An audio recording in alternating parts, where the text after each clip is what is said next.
बहू, तमीज बेच कर आई हो क्या? किस तरह से बात कर रही हो अपनी ननद से? वाह ननद रानी, आपका बड़ा अच्छा है। जब कोई काम होता है तो आप घर में सबसे छोटी बन जाती हो, लेकिन जबान चलाने के नाम पर सबसे बड़ी। मैं नहीं सहूंगी आपकी ये बदतमीजी। बस बहुत हो गया। आज मेघा गुस्से में ननद दिव्या पर चिल्लाते हुए बोली। ये देखकर तो कमरे में एक पल के लिए खामोशी सी छा गई। पर भला कौन सी सास बर्दाश्त करेगी कि बहू उनकी बेटी को सबके सामने डांट रही है। इसीलिए जानकी जी बोली, बहू तमीज बेच कर आ गई हो क्या? किस तरह से बात कर रही हो अपनी ननद से? तुम माना कि वो छोटी है तो इसका मतलब ये नहीं कि तुम कुछ भी बोलो। क्यों मम्मी जी, मैं क्यों भला चुप रहूं? वो छोटी है तो मतलब कुछ भी सुना देंगी और मैं बर्दाश्त करती रहूं? नहीं, अब मैं बिल्कुल भी बर्दाश्त नहीं करूंगी। अगर ये इज्जत से बात करती करती तो करे, नहीं तो मुझसे बात करने की जरूरत भी नहीं है, कहकर मेघा कमरे में चली गई। सुमेश, कैसा भाई है तू? तेरी बेबी यहाँ खड़ी खड़ी तेरी बहन को इतना बातें सुनाकर चली गई और तू सिर्फ दिखावा करता रहा, एक शब्द भी नहीं बोला। देखा, अपने रंग तो दिखाने लग ही गई है। इतना सिर चढ़ाएगा तो सिर पर चढ़कर तांडव भी करेगी। जानकी जी अपने बेटे सुमेश को डांटती हुई बोली, मम्मी हर बार उसे ही तो चुप कराता था मैं, लेकिन आखिर वो भी कब तक बर्दाश्त करेगी? और उसे डांटने की जगह आप दिव्या को समझाती क्यों नहीं हो? अभी तो वो अपने घर में झगड़ा कर रही है, कल को ससुराल जाएगी तो वहाँ से झगड़ा करके घर आ जाएगी, फिर बैठा लेना उसे अपने घर पर, कहकर सोमेश भी कमरे में चला गया। मम्मी देखो, आपने कैसे भाभी सबके सामने मुझे सुनाकर चली गई। भाई ने भी कुछ भी नहीं कहा भाभी को। अरे इतनी ही बुरी लगती हूँ क्या मैं? एक बार शादी हो जाने दो, मैं तो लौट कर कभी इनके घर में कदम भी नहीं रखूंगी। दिव्या रोनी सुनत बनाकर बोली, अरे ऐसे कैसे नहीं आएगी? अभी तो ये घर मेरा है, मैं बैठी हुई हूँ। जब तक तेरी माँ जिंदा है 10 बार आएगी तू यहाँ, और इन लोगों को करना पड़ेगा तेरा हर काम। तू दिल पर मत ले, जाकर आराम कर, जानकी जी ने दिव्या का साथ देते हुए कहा। जानकी जी की साह पाकर दिव्या वहां से उठकर अपने कमरे में चली गई और अपने मोबाइल को लेकर बिस्तर पर जाकर लेट गई। उसे देखकर कहीं से नहीं लग रहा था कि उसे कोई भी फर्क पड़ा होगा कि उसके कारण घर में झगड़ा भी हुआ है। जानकी जी के 4 बच्चे थे, 2 बेटे और 2 बेटियां। 2 बेटे और एक बेटियों की शादी हो चुकी थी। बड़ा बेटा नौकरी के कारण अपने परिवार के साथ दूसरे शहर में रहता था। मेघा की शादी को ज़्यादा नहीं, सिर्फ 5 महीने ही हुए थे, लेकिन इन 5 महीनों में वो सबसे ज़्यादा परेशान अपनी छोटी ननद दिव्या से ही हो चुकी थी। दिव्या किसी काम में मदद नहीं करती थी। अगर किसी काम के लिए बोलो तो उसका जवाब होता था कि मैं तो छोटी हूँ, भला मैं क्यों काम करूँ? घर में इतने बड़े लोग मौजूद हैं तो वो लोग करें, लेकिन जबान चलाने के मामले में वो सबसे आगे होती थी। किसी के भी सामने अपनी भाभीयों को कुछ भी कह देती थी, लेकिन जानकी जी उसे कभी नहीं समझाती। यह बात तो मेघा को उसी दिन समझ में आ गई थी जब वो शादी होकर इस घर में आई थी। तब उसकी जेठानी शादी के घर में काम में लगी हुई थी। तब उनकी छोटी बेटी उन्हें परेशान कर रही थी, तो उन्होंने दिव्या से कहा, दिव्या तुम थोड़ी देर के लिए मिनी को संभाल लोगी, तब तक मैं दूसरा काम कर लेती हूँ। पर दिव्या ने तो आओ देख ना ताओ फट से जवाब दे दिया, बेटी क्या मेरे भरोसे पैदा की थी? आप माँ हो, आप ही संभालो, मुझे से नहीं होते ये काम।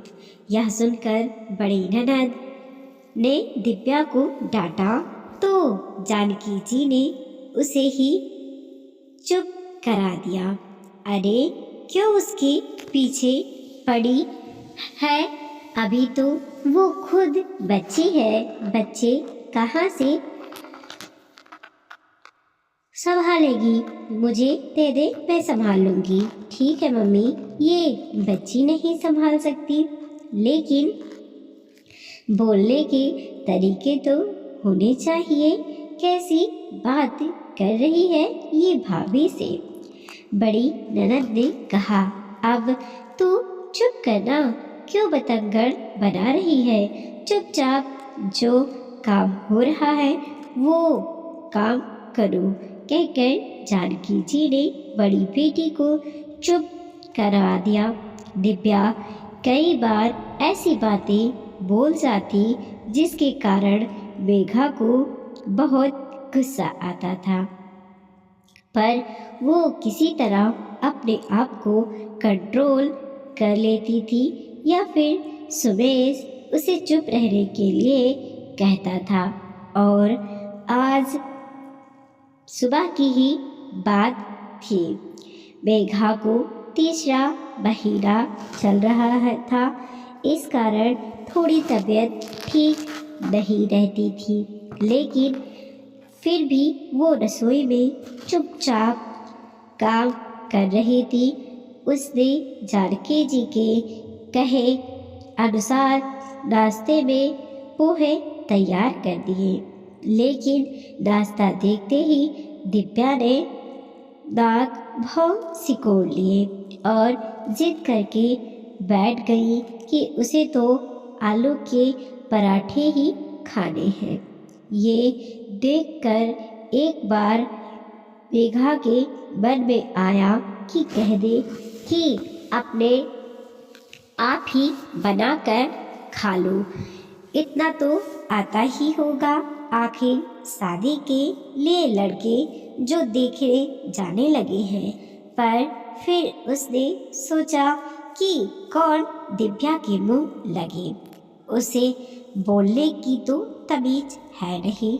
ये सोचकर मेघा ने कहा, दिव्या अभी जो नाश्ता बना है वो खा लो, मेरी तबीयत ठीक नहीं है, जब तबीयत ठीक लगेगी तो बना दूंगी।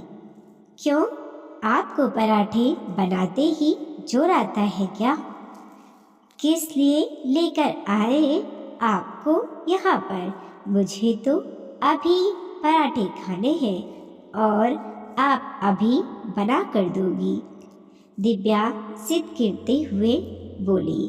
पर मेघा ने साफ इनकार कर दिया। मेरी तबीयत ठीक होती है तो मैं बनाती ही हूँ ना। कभी किसी ने मेरी तबीयत ठीक होती तो मैं बनाती, कभी किसी काम के लिए इनकार तो नहीं किया।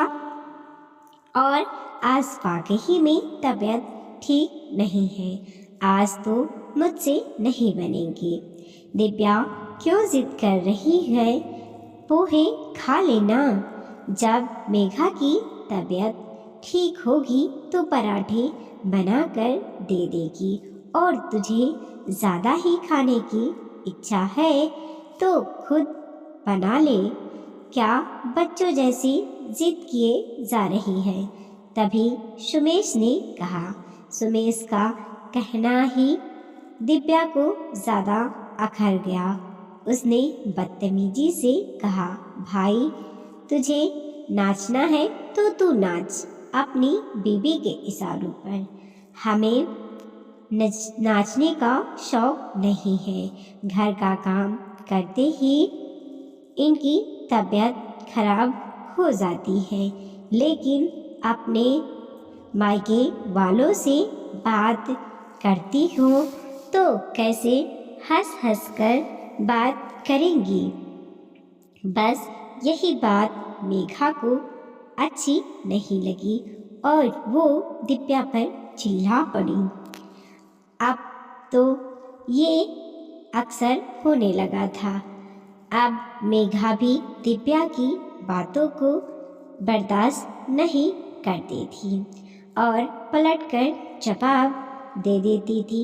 इसी कारण से घर का माहौल बिगड़ने लगा था। लेकिन इन सब का मेघा पर भी तो असर हो रहा था। ये देखकर सुमेश मेघा को उसके मायके छोड़ आया।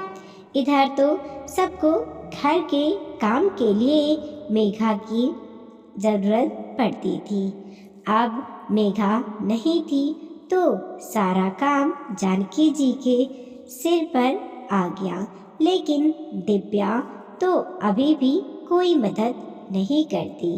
अगर जानकी जी कहती तो सीधा जवाब देती, मम्मी मैं घर में सबसे छोटी हूँ, क्या मुझसे काम करवाओगी।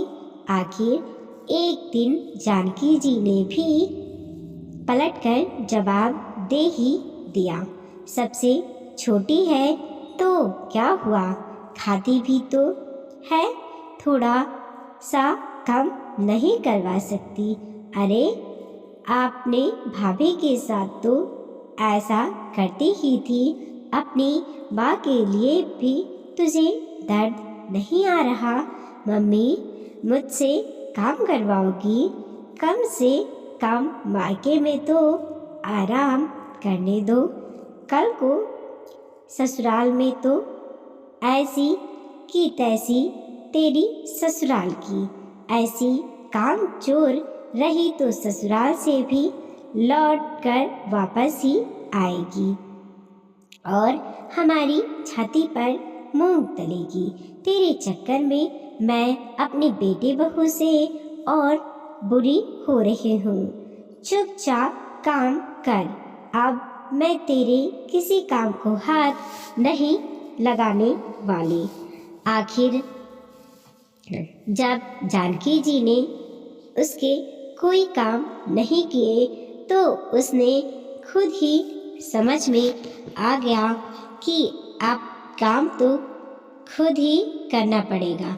मेघा जब डिलीवरी के बाद वापस आई तो तब तक दिव्या की शादी पक्की हो चुकी थी और 2 महीने बाद उसकी शादी भी हो गई। इसीलिए मेघा और दिव्या का आमना सामना थोड़ा कम ही हुआ। वीडियो को लाइक कीजिए, कमेंट कीजिए और अपने दोस्तों के साथ ज़रूर शेयर कीजिए। चैनल पर नए हैं प्लीज़ सब्सक्राइब कीजिए और देखते रहिए मोटिवेशनल स्टोरी।